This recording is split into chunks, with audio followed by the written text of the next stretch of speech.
Dalam mendidik anak-anak, ibu bapa secara tidak sengaja berkelakuan pilih kasih dalam memberi kasih sayang atau perhatian. Zahirkan kasih sayang terhadap anak-anak. Jika perlu ditegur, tegurlah dengan kasih sayang.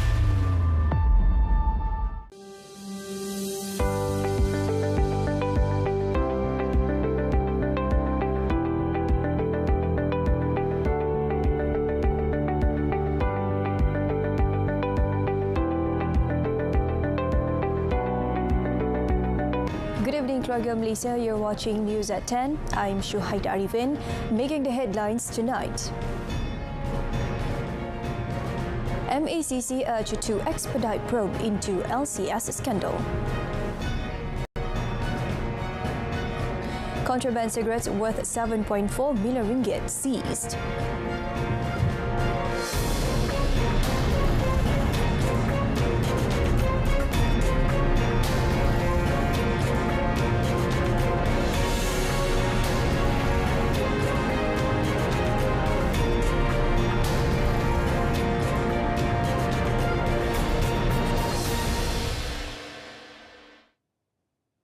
The Malaysian Cabinet today urged the Malaysian Anti-Corruption Commission MACC to expedite the investigation into the littoral combat ship LCS scandal. Prime Minister Datuk Seri Ismail Sabri Yaakob said the Cabinet, which discussed the matter in detail at its meeting today, also called on the Attorney General to prosecute and bring the culprits to justice if there's enough evidence. The Premier assured that the investigation will be carried out transparently and that the government will not protect anyone involved. Datuk Seri Ismail Sabri said he had also called Attorney General Tan Sri Idrus Harun and MACC Chief Commissioner Tan Sri Azam Baki after the meeting and asked them to take immediate action in line with the Cabinet's decision. The Premier said the Cabinet also decided that the report on the issue prepared by the Committee on Governance, Procurement and Finance Investigation, chaired by former Auditor General Tan Sri Amrin Buang, is allowed to be made public. Apart from that, the Cabinet also proposed the LCS Project Forensics Audit Report in 2019 to be declassified, but he said the process would need advice and input from the Attorney General and Auditor General first. Meanwhile, Datuk Seri Ismail Sabri said the government is also committed to continuing the LCS project in the interest of national defence in line with the Royal Malaysian Navy requirements.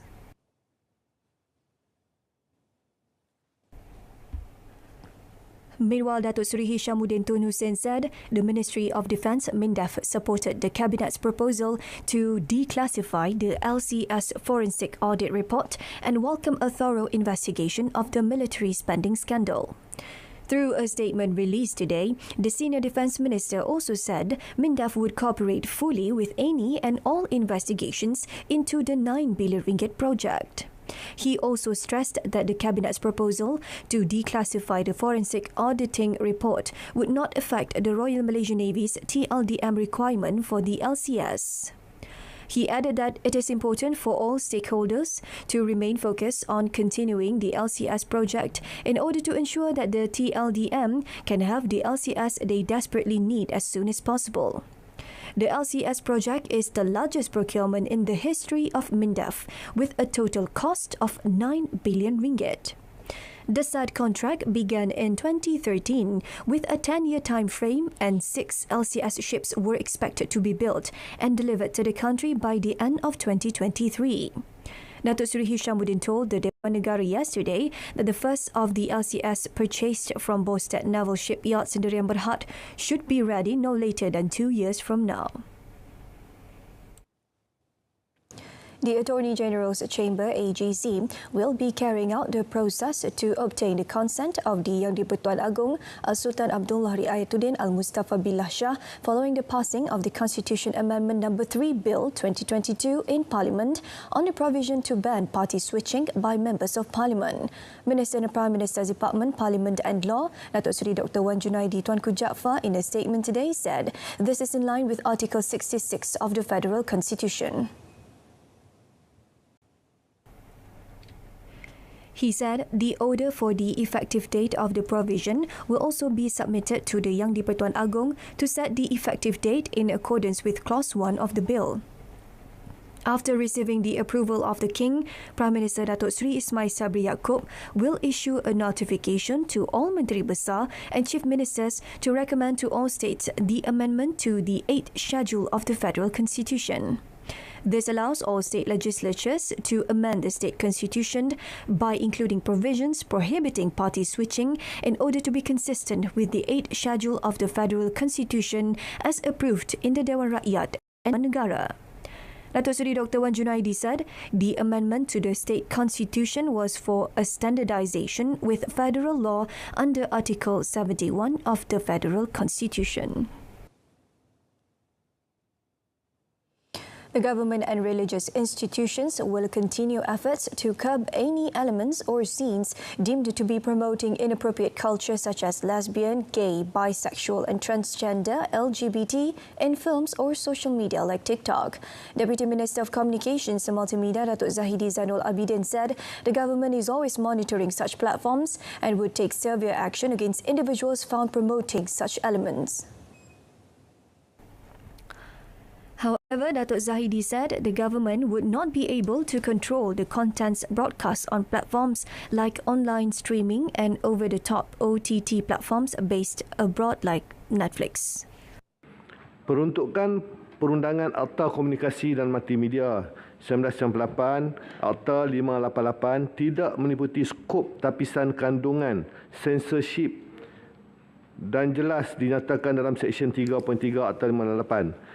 In addition, the Deputy Minister said OTT services like Netflix are not like public broadcast services or private institutions in the country, all under the existing laws involving licensing and censorship in the country. He also said that accepting or rejecting broadcasts and streaming of contents on such platform is the choice of users through subscription, but subscribers are urged to take self-control measures. Datuk Zahidi added that parents and guardians can control the exposure of such contents among their children by applying special passwords to restrict children from using such platforms. The Pulau Pinang Customs Department seized 10.2 million sticks of smuggled cigarettes with a total value of 7.4 million ringgit including unpaid duty. Pulau Pinang Customs Director Dato' Abdul Halim Ramli said, acting on information from the public and surveillance carried out by the Customs Special Investigation Unit and the Custom Enforcement Unit, a container was seized in Port Klang at 1:10 p.m. on 1st August. Initial investigations revealed that the entry of the container was handled by a shipping company with a branch in Port Klang and based in Kuala Lumpur. Dato' Abdul Halim said, based on the documents obtained, the cigarettes were brought in from a country in Central Asia.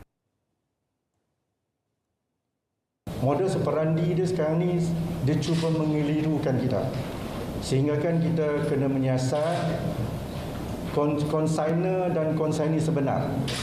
Yang kalau saya boleh maklum setakat inilah, sehingga kan orang penerima pun alamat dia memang mengelirukan, kewujudan syarikat juga diragui, dan apabila kita lawat tempat tu, kita dapati semakan dengan SSM juga menunjukkan dia adalah doman. So kalau kita nak kenal kita belum kenal pasti sebenarnya siapa yang menerima, kita tak tahu sama ada ini first time atau tidak. The case is investigated under Section 135, Subsection 1, Subsection E and Section 135, Subsection 1, Subsection G of the Customs Act 1967 and Section 74, Subsection 1, Subsection E of the Excise Act 1976. The newly appointed legal team of Datuk Seri Najib Tun Razak's final appeal in the SRC International Sendirian Berhad case told Federal Court that it would discharge itself if the court insists for the appeal to proceed next week. It was learnt by the media that counsel from Messrs. Zaid Ibrahim Sufyan TH Liu and partners and other law firm Messrs. Echam that they were not ready to proceed with the appeal as it involved heavy issues and needed time for preparations as it was not an ordinary appeal. Thus, if the court insists for the main appeal to proceed on 15 August, then council have no choice but to discharge themselves from representing the former premier. It is understood that the matter was conveyed before Federal Court Deputy Registrars Wan Fatimah Zahara Wan Yusof and Siti Haja Mustafa during case management conducted via online today. The Federal Court has set 10 days from 15 August to hear the Pekan MP's final appeal to set aside his conviction and jail sentence for the misappropriation of 42 million ringgit of SRC international funds. The case is at the final appeal stage in the Apex Courts after the Court of Appeal last year upheld the verdict of the High Court and rejected the appeal of the former Prime Minister.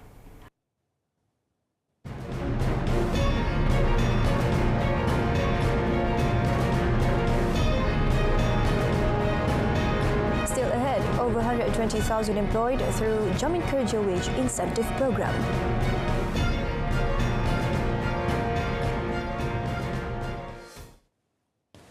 Malaysia's labour market saw an increase of 3.2% in jobs, or 267,000 jobs in the second quarter of this year, to record 8.619 million during the period from 8.352 million in the same period last year. The Department of Statistics Malaysia DOSM, in its quarterly employment survey released today, said the number of filled jobs in the second quarters of 2022 was 8.427 million, with the rate of filled jobs being 97.8%.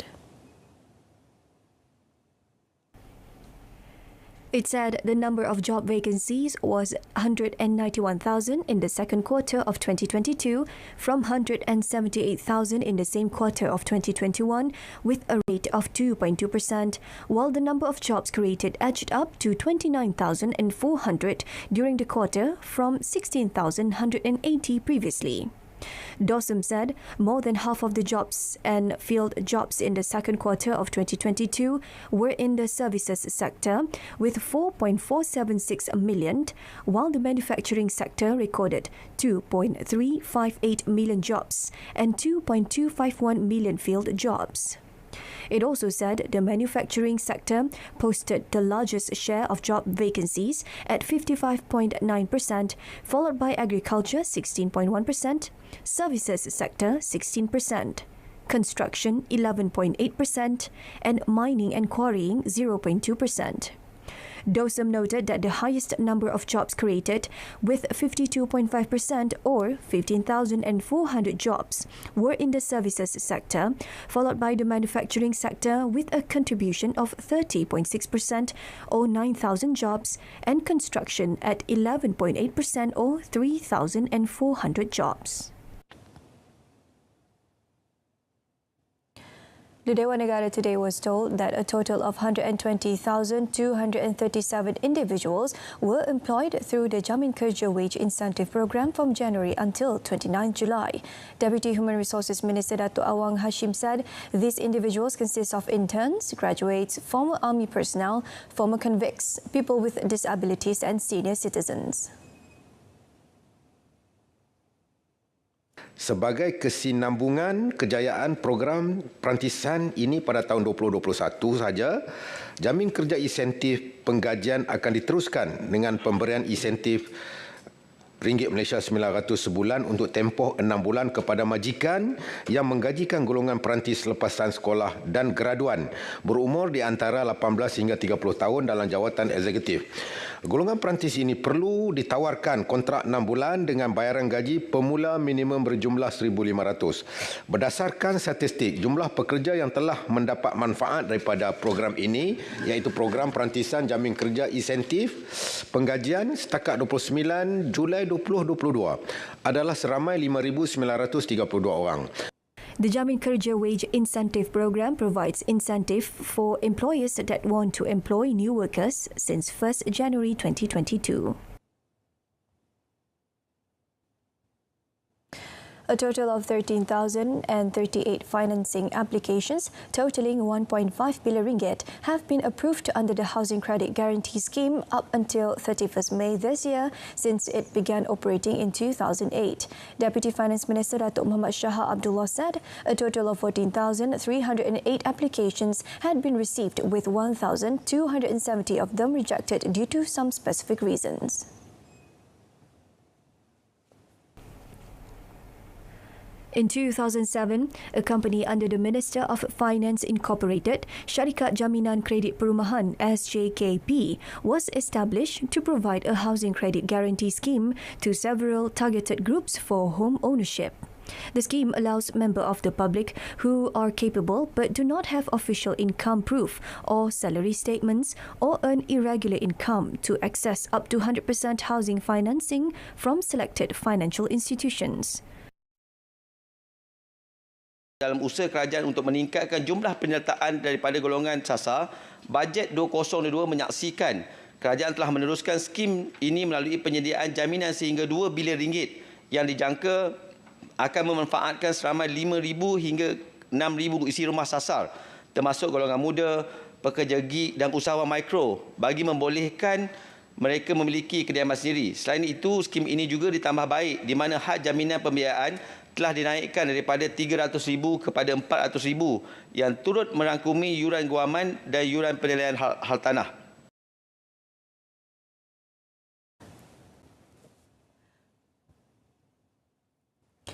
The My Ishtihar application by the Malaysian Fisheries Development Authority (LKIM) was launched today to make it easier for fishermen to make their own declarations using a smartphone without being bound by the operating hours of the LKIM Fish Declaration and Lending Centre. Deputy Agriculture and Food Industries Minister Datuk Dr. Nik Muhammad Zawawi Saleh said the application would speed up the declaration process for fishermen and ease the collection of more accurate data from the government on fish catch. Di mana program ini dia membantu dua pihak. Yang pertama iaitulah pihak nelayan itu sendiri ataupun toke-toke bot di semua peringkat, sama ada di zon A, zon B, zon C. Dia akan mengisytiharkan tangkapan ikan yang berjaya ditangkap, dan pengisytiharan ini dia lebih pantas, lebih cepat berbanding dengan sebelum. Daripada ini kita ada manual sistem, tapi kita tahulah manual ini dia memakan masa, kadang-kadang di sudut teknikal dia pun dia boleh error, dia boleh macam-macam. Jadi My Ishtihar ini dia bagi kemudahan kepada para pengusaha nelayan di laut. He added the application will ensure that all privileges given by the government, including subsidies to fishermen, are received as best as possible so that the fishermen get better results.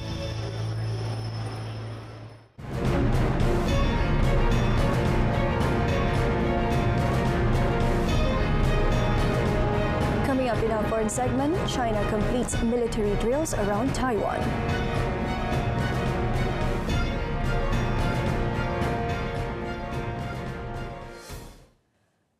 China today announced it has completed the unprecedented military exercise around Taiwan, which was launched last week to protest a visit to the self-ruled island by U.S. House Speaker Nancy Pelosi. The People's Liberation Army Eastern Theatre Command said it had successfully completed various missions during recent drills around Taiwan Island and effectively tested the troops' joint operation combat capacity. It added the command will regularly organize combat readiness patrols in Taiwan Straits. The announcement came hours after China released a white paper refusing to rule out the use of force to unify Taiwan with the mainland. However, it added that China will work with great sincerity to achieve peaceful unification. Pelosi paid a brief trip last Tuesday and Wednesday to the self-ruled island, the first in 25 years by a sitting U.S. House Speaker. She made the visit despite Beijing's warning that the island is a breakaway province and that her visit would be in violation of the country's One China policy. Soon after she left Taipei, Beijing launched massive military exercises last Thursday, which were scheduled to end on Sunday but were extended until today.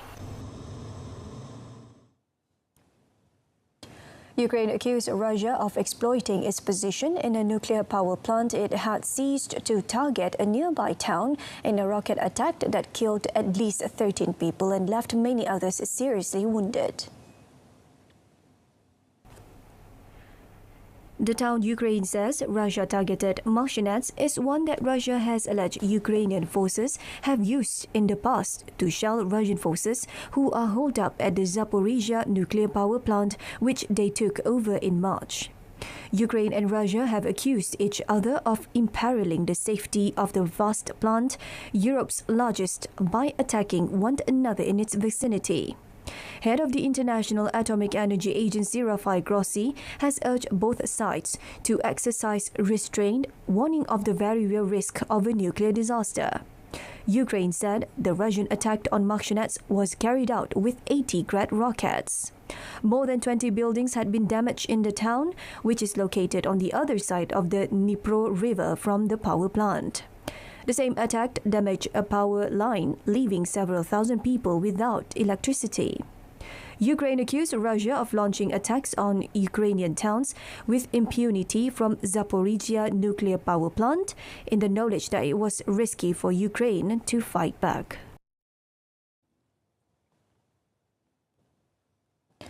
A fire that destroyed thousands of hectares of tinder-dry forests in southwest France has flared again amid a fierce drought and the summer's latest heat wave. An additional 6,000 hectares of pine forests have burned in the so-called Landeras blaze since Tuesday afternoon, forcing the evacuation of some 3,800 people. The fire is extremely violent and has spread to the Landes department further south, home of the Landes de Gascogne Regional Park. No one has been injured in the coastal area that draws huge summer tourism crowds, but 16 houses were destroyed near the village of Belin-Belair. The prefecture warned the fire was spreading toward A63 motorway, a major artery linking Bordeaux to Spain. Speed limits on the highway have been lowered to 90 km per hour in case smoke starts to limit visibility, and a full closure could be ordered if the fire worsens.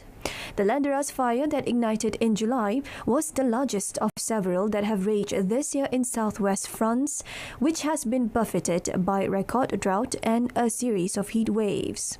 Arsonists said some of the fires and officials initially suspected a criminal origin for the Landeras blaze. However, police later released a suspect for lack of evidence.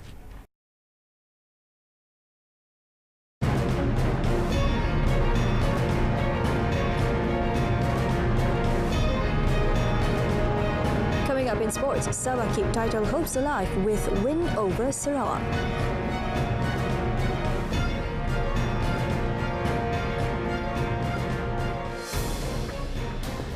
Sabah FC continued to keep their Super League title hopes alive after eking out a 1-0 win over Sarawak United FC at Likas Stadium in Kota Kinabalu last night.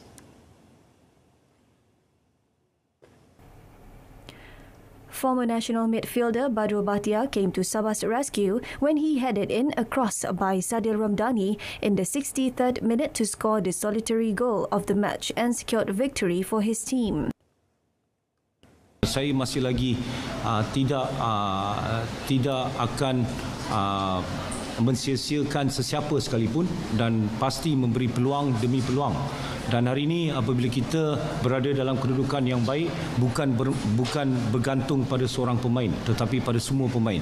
Jadi bukan sebab seseorang kita tewas ataupun kita kalah ataupun kita menang Walaupun we had pressure daripada Sabah, and the players mampu dapat bagi kita satu cabaran yang bagus, and chances we had, but this is football, you don't take chances, you tak boleh menang game lah, right?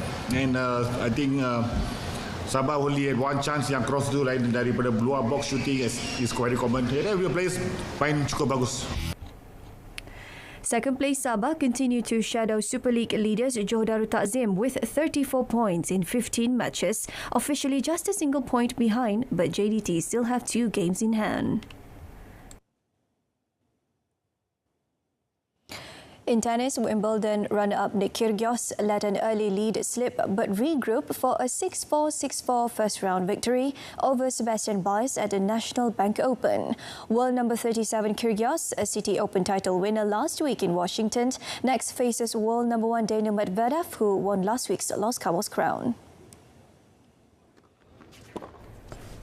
Kyrgios said he was on point physically but had to work to maintain mental strength in the match, played 48 hours after lifting the trophy in the US capital.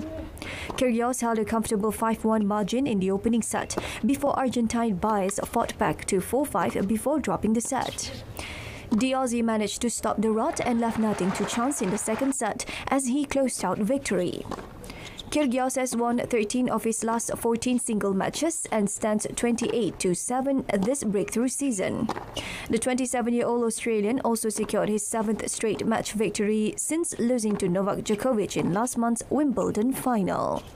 Medvedev's chances of retaining the top ranking over the next month are on the line when he plays Kyrgios. Meanwhile, Matteo Berrettini's comeback from the COVID-19 positive test, which forced him to quit Wimbledon, stalled out, with the Italian losing 6-3, 6-2 to Paolo Carreño Busta in the opening round. Berrettini is also working his way back from March right-hand surgery, which has limited him to just 4 tournaments since Indian Wells.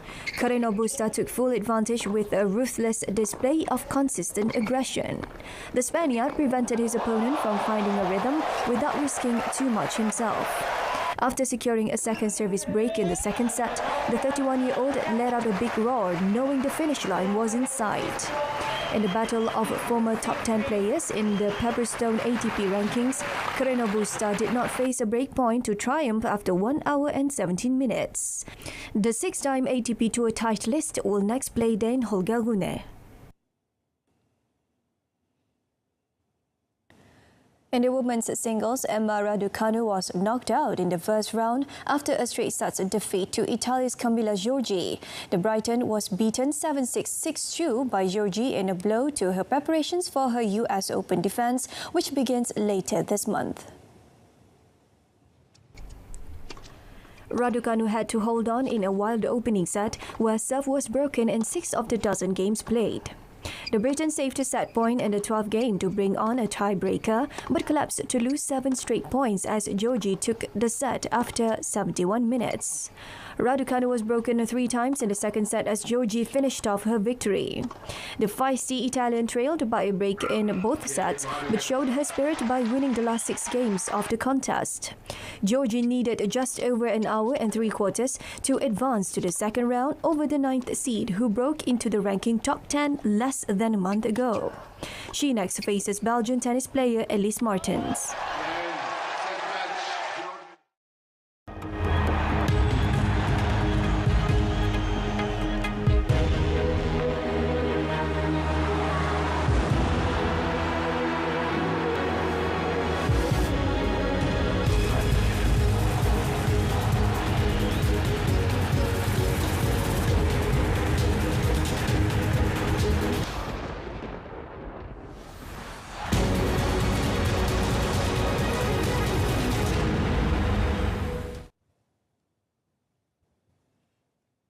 That concludes this evening's news at 10. In our top story, MACC urged to expedite probe into LCS scandal. Join us again at 12:30 tomorrow afternoon. Till then, I'm Shuhaida Arifin. Salam keluarga Malaysia.